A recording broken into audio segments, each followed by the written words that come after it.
just doing a quick rundown on this vehicle that I'm unusually proud of.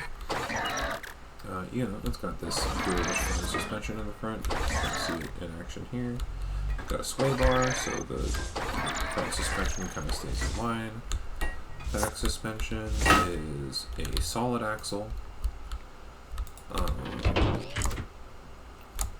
It likes to act in a solid fashion like that. You see the wheels are always in line with each other.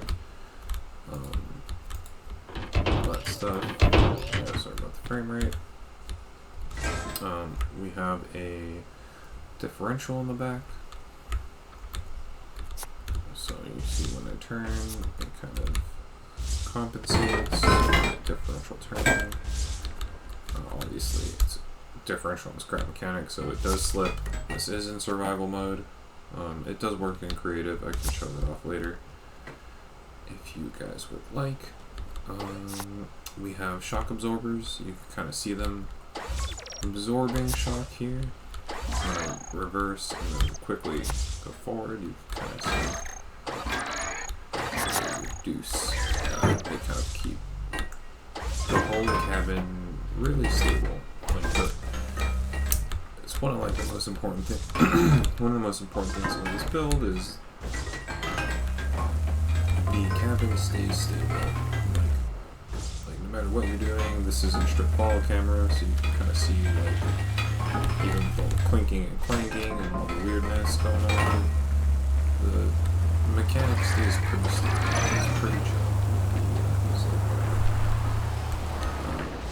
Even do drastic maneuvers like this or that, or turn like super sharply.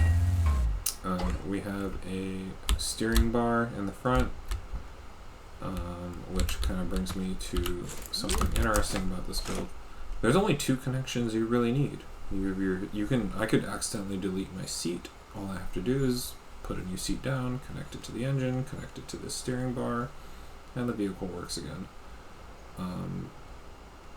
Because everything is just set up to work that way. Like you can kind of see, like there's tons of bearings in this build, but there are very, very, very few connections, and all those connections are not reliant on the seat. So you know,